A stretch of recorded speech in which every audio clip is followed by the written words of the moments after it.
Welcome to another trip down the Bourbon Road with your hosts, Jim and Mike. So grab a glass of your favorite bourbon and kick back.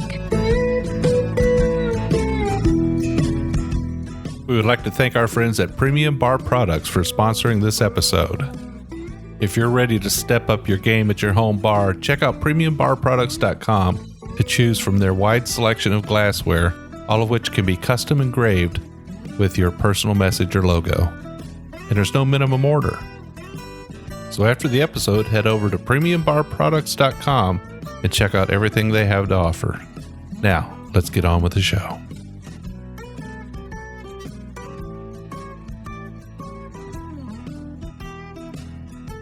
Hello, everyone. I'm Jim Shannon. I'm Mike Hyatt. And this is the Bourbon Road. And Monday, once again, Mike, we're doing another craft distillery. We are. Who do we have today? So I'd seen this on plenty of shelves, and I passed it up and passed it up and passed it up. I just kept walking past it. But finally, I pulled the trigger on it. $39.99. It's Oak and Eden finished whiskey. So why did you pass it by? I don't know. I just didn't get that concept of that Spire inside the bottle. I guess, I don't like tequila with a worm in the bottle either. Yeah. Well, let's kind of explain to everybody so they understand what we're talking about here. So most whiskeys are finished in wine barrels or used whiskey barrels or rum barrels or some other type of secondary finishing to create some added flavors to the original whiskey. Yeah. What they do with this one is they insert a wooden, they call it a spire. It's a spiral-shaped wooden rod that just fits through the opening of the bottle, the neck of the bottle. And each one of those spires has a different characteristic. Yeah, this is the toasted oak one. I might have got cheated on this bottle. I don't know. I thought the juice would be darker. Yeah. Well, I don't know that the toasted oak. Well, first of all, let's be fair. These are relatively young whiskeys to start with. Yeah, from what we know, it's a 2-year-old bourbon that, from what we understand, is sourced from MGP in Indiana. It's their high rye mash bill. Yeah, 36% rye, 60% corn, and 4% malted barley. Okay. So it enters into the bottle, and then an additional, I don't know, artifact. Well, I don't know, how long does it sit on the shelf for? So, does that? Sure. I guess you could say it continues aging, but I mean, the piece of wood's not that big, right? I mean, it's a small piece of wood. It is spiral cut to expose more surface area, but I'm sure it has some effect on it. It's got to have something. So we're going to find out. I actually think this is 90 proof. I think this probably be up your alley because that high rye. Yeah. Well, we shall find out. Now, we drank a lot of MGP lately. We have. A lot of people source from there. Yeah. Yeah. I mean, it's a good, solid source for well-made bourbon. Yeah. Well, let's try this thing. Let's try it. Knows it first. Yeah, I'm getting a little bit of youth there. A little bit of cereal on the nose. It's kind of pungent for me on the nose. Yeah. It's, I don't know. It doesn't have a whole lot of malted barley in it, so I'm not sure what that is, that rye that's coming through. Yeah, I'm getting rye on the nose. There's no doubt about it. But it does have that corn, that kind of, I don't want to say a corny. Oh, I'm going to say it corny. It's got a corny nose to it. Corn dog? Corn. I don't know if corn dog. Cornbread? Yeah, cornbread. I think more cornbread than corn dog. I mean, corn dog has cornbread around the outside of it, so I guess you were probably right to start with. But I'm a big fan of corn dogs. Big fan. Where's the original corn dog made at? Do you know? I don't know. Coney Island? Nope. Where? Springfield, Illinois. Oh, really? I'm pretty positive on that. It's there's a little place there that says they're the original place the corn dog was made. And they have a little machine that holds like 5 of them together and dips it in there. Do they have a big giant corn dog up on a statue of a corn dog, world's largest corn dog? No, but they definitely got a sign that, when you're driving down the interstate, you can see that sucker. And I was driving past there and I had a bunch of guys working for me. I was like, we're stopping there. I'm going to have that world's first corn dog. Springfield, Illinois. So where's that located near? In the middle of a cornfield. Yeah. It's about halfway from Peoria to St. Louis, Missouri. Okay. So halfway. All right. Got it. I kind of got in my brain. I've kind of got the general geolocation. Who's famous that lived there? Do you know? I don't know. Abraham Lincoln. Slap me. I should have known that. You should have, because he's a famous president. Yes. All right, let's get back on this thing. All right, so kind of a corn forward nose. I'm getting the rye spice. It's a little sweet. You can tell it's a younger bourbon, but something else going on there. Yeah, I'm not sure. This is tricking me right here. This has got that Sagamore, that old Maysville nose to it. Just so much rye coming through. Very sweet. No fruit. Like you said, just corn. Yeah, I'm ready to taste just it. Corn. Let's do it. All right.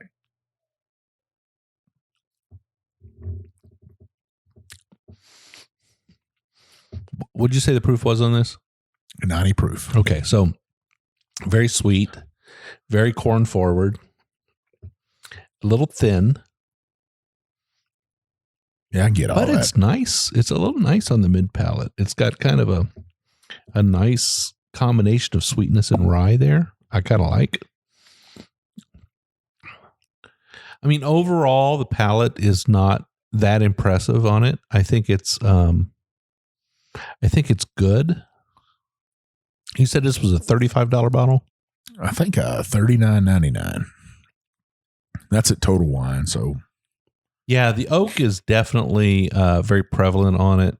I'm getting that sort of oak tannin on the back. I think that sweetness up front's coming from that toasted Spire that's put in there. A little bit more sweetness, but it's also got that corn sweetness too. But the rice spice is a nice touch.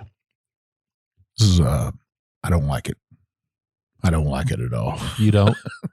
I hate saying that. No. Really, you know me well. I hate being negative about something, but this is not my jam. It just has a funky taste to it to me. And I want to like it because it's that toasted oak. And Michter's has a toasted oak, and you didn't so much as like that one, where I loved it. I think what you're getting is like, tell me if I'm right here. It's got kind of pencil shavings. You getting the pencil shavings kind of flavor to it? I know I've never eaten pencil shavings before. But you probably stood up there and sharpened your pencil down. I have. I'm getting something weird about this. It just, I want to like it, but it just, that taste is overpowering for me. Maybe it's too much rye for me. It's too high rye. I'm not sure. Yeah, I think there's a nice balance between the sweetness and the rye. I think it's a little too thin up front. I do get the pencil shavings though, and that sort of and that probably is coming from that Spire. I think maybe I'm getting like a rubber eraser. Are you really? I'm getting something I don't like. Not magic marker though. No, I'm not getting magic marker, but I might let you take this dang bottle home, Jim. Man, I feel bamboozled that I bought this. I should have passed it up. That's how I'm feeling.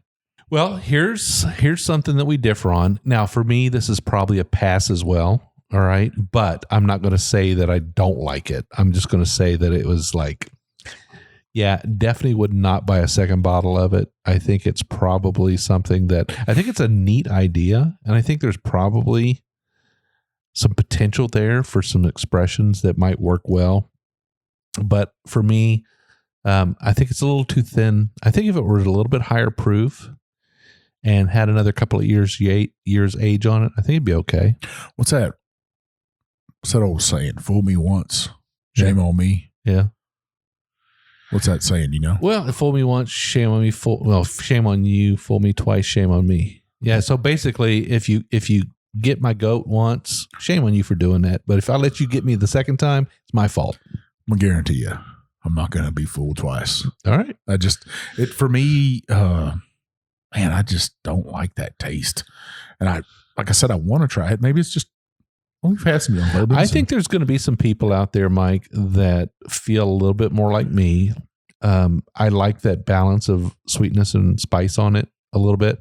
I am a little confused by that sort of woody middle note that I'm getting, that pencil shaving note I'm getting from it. But I think for the most part, I'm glad I tried it. I'm just not so sure I would go buy another bottle. You know, I was stationed down in Haiti. I was deployed down to Haiti, and I was down there for about 18 months total. we got down there and our boat broke down and the parts had to come from like Belgium or something, some weird place. The parts had to come from that for the engines we had in the boat. And we were just down there forever, it seemed like. Then we got our parts replaced and they were like, you just stay down there. But in the meantime, we were down there. We got pretty creative with making stuff. And we had these 2 Ford lockers on the boat. And those lockers down there in the Caribbean, you get right around 150, 200 degrees inside those lockers. You know, you're on a steel boat. Yeah. Steel deck above it. And so we chunk up some fruit and put in there. Now, you ever drank any hooch? Oh, yeah. And we made some hooch. And I'm getting those flavors in this right here. Just too fruit forward for me. Too young. I don't know. So this is definitely shows its youth. There's no doubt about it. It is corn, but it's got a nice rye spice kind of kick to it.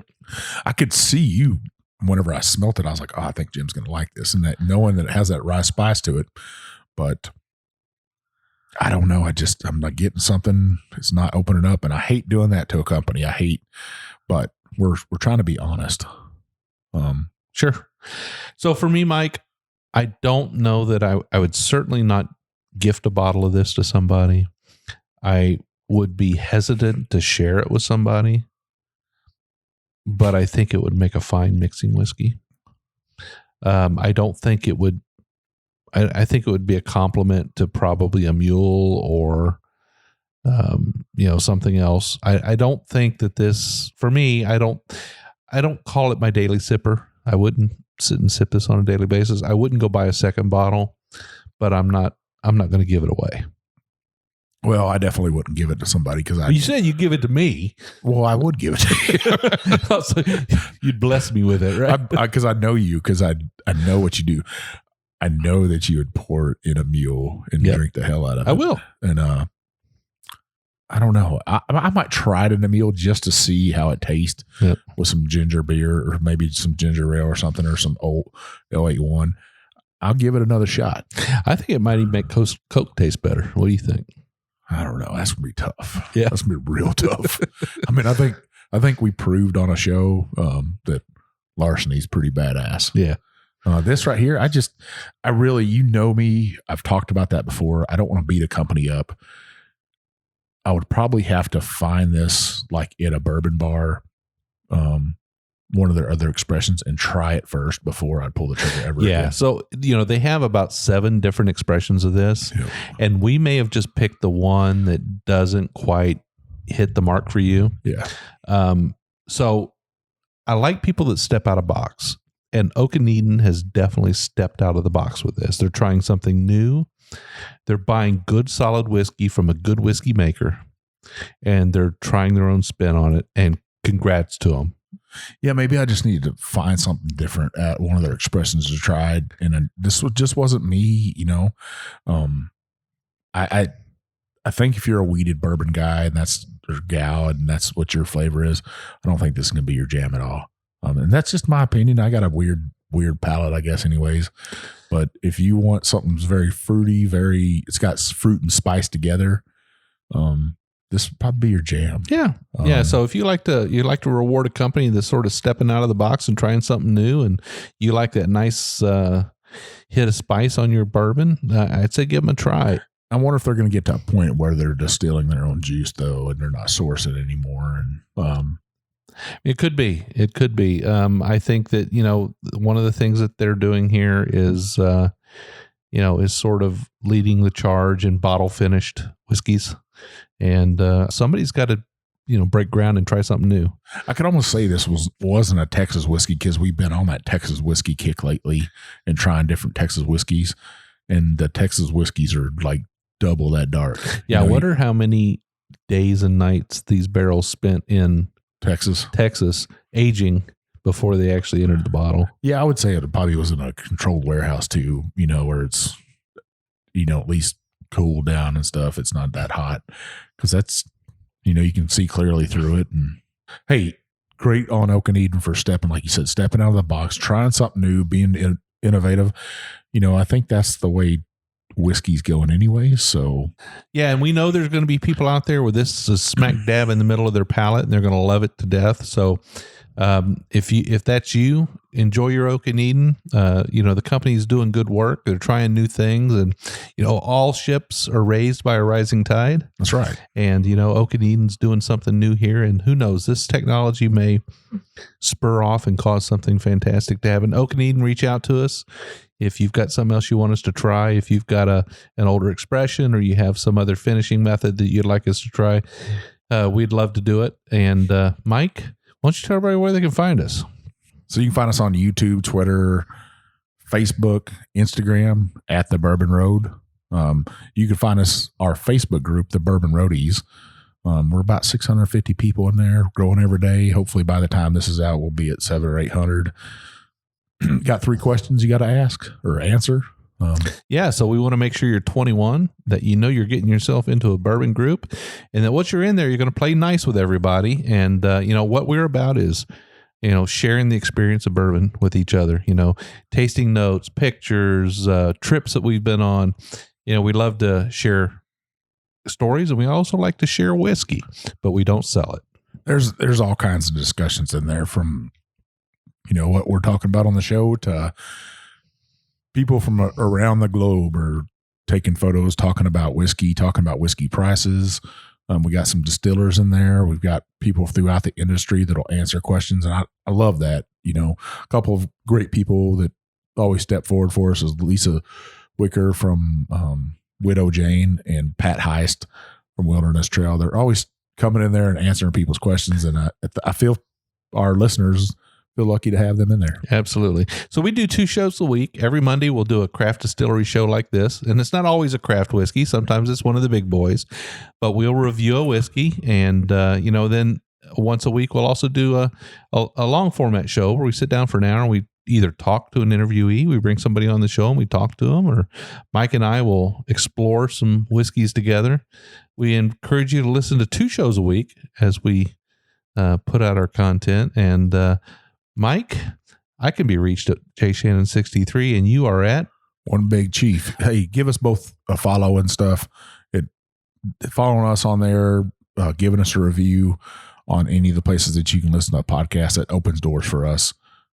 It helps us put out good content, helps us get great guests. I'm having a great time with this, Jim. I am too, and we will see you down the Bourbon Road.